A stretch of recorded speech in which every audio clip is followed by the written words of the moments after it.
মাননীয় স্পিকার, আমি বুঝতে পারছি না সময়গুলো কিভাবে বন্টন করা হয়। সরকার দলের হলো 8 মিনিট, বিরোধী দলের হলো 6 মিনিট। জেনজিরা 72-এর সংবিধান আর চাই না। স্বাধীনতার 30 বছর পরে জন্ম নিয়ে আমার মতো যারা সন্তানরা রয়েছে তারা কেন ভোটাধিকার পাই নাই, তার জবাব চাই। একটু বসেন, বক্তব্যটা শেষ হতো না। এখানে দাঁড়িয়েছি নিপীড়িত, লাঞ্ছিত, বঞ্চিত মানুষের প্রতিনিধি হয়ে কথা বলতে। আমি এসেছি। ওনার বক্তব্য 6 মিনিট। মাননীয় স্পিকার, আমি বুঝতে পারছি না সময়গুলো কিভাবে বন্টন করা হয়। সরকার দলের হলো 8 মিনিট, বিরোধী দলের হলো 6 মিনিট। এভাবে তো কথা বলতে পারবো না। মাননীয় স্পিকার, পাশাপাশি আমি এই সংসদের সর্বকনিষ্ঠ এমপি, বাংলাদেশের ইতিহাসের সর্বকনিষ্ঠ এমপি। আমি এখানে দাঁড়িয়ে আপনারা যে জেনজির কথা বলেন, সেই জেনজির প্রতিনিধি হয়ে আমি সংসদে কথা বলতে আসছি। আপনি যদি বলেন যে জেনজিরা কি চাই, আমি বলছি জেনজিরা 72-এর সংবিধান আর চাই না। আপনি যদি বলেন জেনজিরা কি চাই, আমি বলতে এসেছি জেনজিরা এটাই চাই, স্বাধীনতার 30 বছর পরে জন্ম নিয়ে আমার মতো যারা সন্তানরা রয়েছে তারা কেন ভোটাধিকার পাই নাই, তার জবাব চাই। আমরা তো স্বাধীন বাংলাদেশে জন্ম নিয়েছি। মাননীয় স্পিকার, আমাদের কি ভুল ছিল? আমরা তো নতুন মানচিত্র পেয়েছি, আমরা তো নতুন পতাকা পেয়েছি, আমরা নতুন সীমানা পেয়েছি। আমাদের পূর্বপুরুষরা 1971 সালে রক্ত দিয়ে আমাদের জন্য একটি নিরাপদ বাংলাদেশ গড়তে চেয়েছেন। কিন্তু আমরা কি সেই নিরাপদ বাংলাদেশ পেয়েছি? আমরা কি সেই নতুন বাংলাদেশ পেয়েছি? আমরা তো সেই নতুন বাংলাদেশ মাননীয় স্পিকার পাই নাই। 71-এ 30 লক্ষ মানুষ শহীদ হয়েছে, জীবন দিয়েছে। তাদের পরবর্তী সন্তানরা যেন নিরাপদ বাংলাদেশে ভোটাধিকার পায়, যেন রক্ষী বাহিনী না হয়, যেন ভোটাধিকার পায়, যেন আবার দুর্ভিক্ষ না হয়। কিন্তু আমরা কি দেখেছি? আমরা দেখেছি বাংলাদেশে দুর্ভিক্ষ হয়েছে।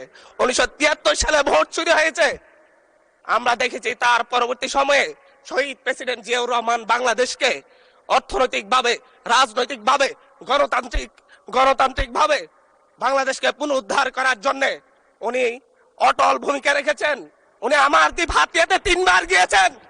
আমি যেদিকে তাকিয়েছি, আমার এই বেড়িবাঁধ কে করে দিয়েছে? মেজর জিয়াউর রহমান। আমার এই খালকে খনন করে দিয়ে গেছে মেজর জিয়াউর রহমান। তারপরে এরশাদ এসেছে, বেগম জিয়া এসেছেন। বেগম জিয়া আমার হাতিয়াতে 3 থেকে 4 বার গিয়েছেন। কিন্তু তারপর আমার হাতিয়ার ওই অঞ্চলের নদী ভাঙ্গন রোধ হয় নাই। ওই অঞ্চলের লক্ষ লক্ষ মানুষ ঘরবাড়িহীন ভাবে পড়ে আছে। আমি এই ইলেকশনে ভোট ডাকাতি দেখেছি। আমার গাড়ি বহরে হামলা করা হয়েছে।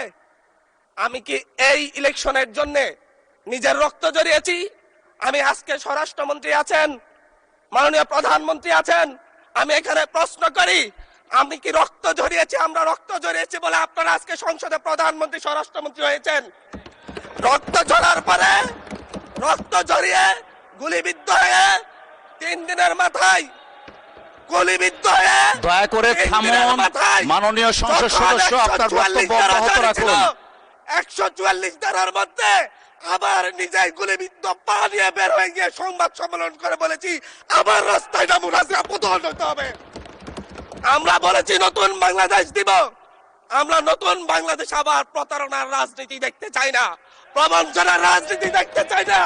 যেই গণভোটের পক্ষে আমাদের মাননীয় প্রধানমন্ত্রী প্রচারণা চালিয়েছেন, যে আদেশের পক্ষে মাননীয় সরকার দলীয় সংসদ সদস্যরা প্রচারণা চালিয়েছেন, আজকে এখানে এসে কেন এটা নিয়ে আবার দীর্ঘ আলোচনা হতে হবে? আমরা 90-এর গণঅভ্যুত্থানের কথা বলে যাই নাই। 3 জোটের রূপরেখা হয়েছে, বাংলাদেশ গণতান্ত্রিক ভাবে উত্তীর্ণ হবে কথা দেওয়া হয়েছিল। কিন্তু 94 সালের মাগুরার নির্বাচন কারা আয়োজন করেছিল? কারা 94 সালে মাগুরার নির্বাচন আয়োজন করেছিল?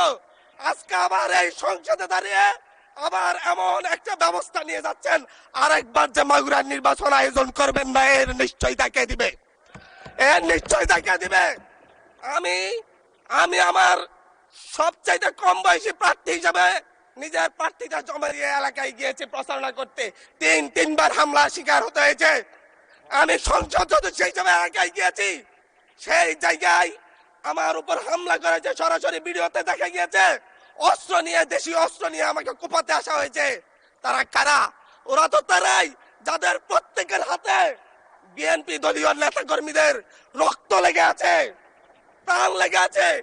এই বিশ্বাসঘাতকতা, এই বিশ্বাসঘাতকতা মাননীয় স্পিকার, এই রাষ্ট্র আর সইবে না। আপনারাও সইতে পারবেন না। বিশ্বাসঘাতকতার মূল্য এই দেশে আবার দিতে হবে আপনাদেরকে। আপনারা যারা আপনাদের ভাইদের রক্ত জড়িয়েছে, খুন করেছে, খুনের মামলা আছে, তাদেরকে আবার পুনর্বাসিত করে আমাদেরকে খুন করার জন্য লেলিয়ে দিচ্ছেন।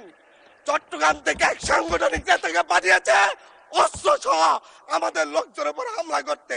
ভোটের দিন সকালবেলা থেকে প্রত্যেকটা ভোট কেন্দ্রে অস্ত্র দিয়ে মহড়া দিয়েছে। 30টা ভোট কেন্দ্রে এনসিপির প্রার্থী, বিএনপি দুজন বিদ্রোহী প্রার্থী সহ কারো এজেন্টকে ঢুকতে দেওয়া হয় নাই। এটার জন্য কি আমরা আমাদের রক্ত জড়িয়েছি? মাননীয় স্পিকার, ইলেকশনের একদিন পরে আমাকে আর 1 মিনিট বাড়িয়ে দিবেন মাননীয় স্পিকার, 1টা মিনিট। মাননীয় স্পিকার, ইলেকশনের পর দিন এক নারী অভিযোগ করেছেন, এক নিরীহ নারী, ওনাকে ধর্ষণ করা হয়েছে শুধুমাত্র শাপলাগড়িতে ভোট দেওয়ার কারণে।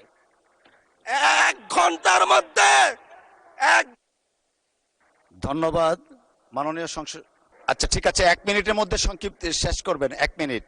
মাননীয় স্পিকার, একজন ভুক্তভোগী নারী অভিযোগ করেছে ওনাকে ধর্ষণ করা হয়েছে শাপলাগড়িতে ভোট দেওয়ার কারণে।